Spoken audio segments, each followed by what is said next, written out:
Buena, mi gente. Esto es Cuba en Caliente. Caballero, miren, este programa que van a ver hoy, bueno, ahora, en estos momentos, créanme que es que la mayoría de las personas que apoyaron esas palabras del dictador principal que ha tenido la revolución cubana o la revolución cubana, Fidel Castro, estoy convencido que deben estar arrepentidos, porque todas esas cosas que acapararon y sinceramente así fue criminal.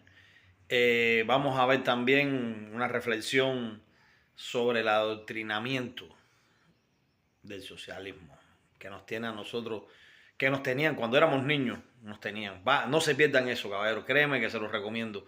Les recomiendo que sigan así y que piensen que la revolución cubana va a durar poco. La dictadura se tiene que ir y nosotros vamos a estar con el patria y vida por toda la vida. Síganme, que la libertad está cerca. Pero de frente, dispuesto a atravesar el continente, a cruzar el río y burlarte de su corriente. Y no es que lo que tenías no fuera suficiente, tú solo quieres una vida diferente. Fragua tu corazón cuando tanto quedan nacionalizadas todas las empresas de la compañía eléctrica, todas las empresas de la compañía de teléfono, todos los bienes, por supuesto, y empresas de la Texaco y de la ESO. Y además, los 36 centrales azucareros que tenían.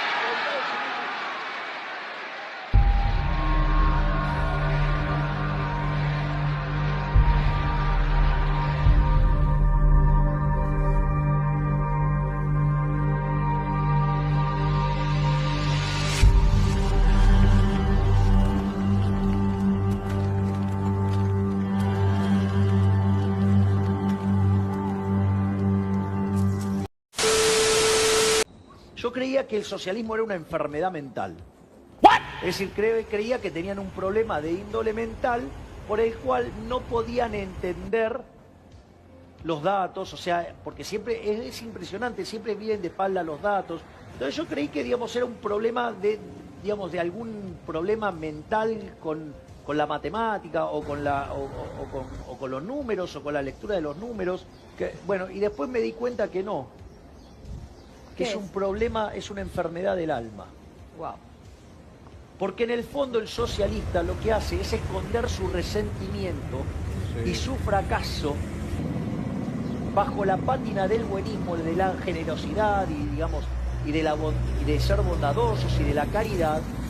Pero lo que está haciendo es usar esa pátina para esconder su resentimiento, su envidia, su odio por el que va bien, porque es un... A ver, yo recuerdo que en mi infancia, cuando nos quejábamos en la escuela de alguna carencia o incomodidad, casi siempre nos respondían que había muchos niños en el mundo que no tenían ni siquiera lo poco que nosotros disfrutábamos. En aquel momento, yo no llegué a comprender que se nos estaba inculcando un conformismo emanado del consuelo de saber que había alguien que estaba peor que nosotros. Pero con el tiempo fui comprendiendo que el adoctrinamiento en el sistema educacional cubano comienza desde edades muy tempranas. Y ese adoctrinamiento es mucho más abarcador de lo que parece. Comenzó con la campaña de alfabetización y forma parte no solo del sistema educacional, sino que muchas veces está presente hasta en la recreación infantil. ¿Cuántas personas de las que ven esta publicación deben recordar aquella canción infantil titulada Todos los niños del mundo, que en una de sus estrofas decía: ese monstruo sin piedad que es la guerra imperialista se ha llevado muchos niños y hoy nos vuelve a amenazar? Dicho en otras palabras, el imperialismo es el coco de los niños cubanos. No pocos son los dibujos animados donde los personajes negativos hablan español con acento norteamericano. Y es que definitivamente el planeamiento de la educación en este país agrega el adoctrinamiento político y el conformismo social como asignaturas no oficiales, pero muy presentes en cada aula.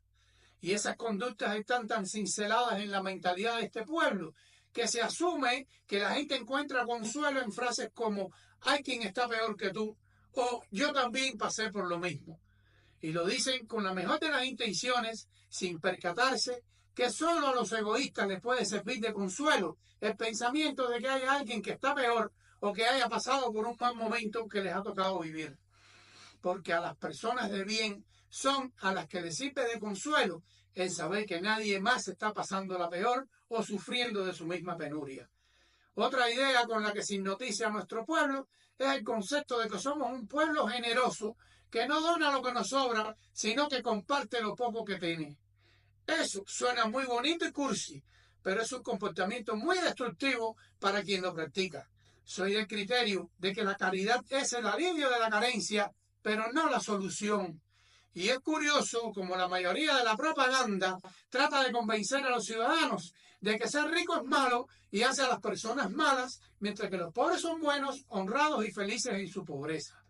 Es muy común oír decir de que el dinero no compra la salud. Y eso tuviera lógica si los pobres no se enfermaran, pero la realidad es bien distinta. Los pobres, por regla general, se enferman más y viven menos que los ricos. El problema está en que los ricos necesitan de los pobres para que les sirvan en su opulencia. Por eso, cuando un rico pierde su fortuna y cae en la miseria, puede hasta cometer suicidio.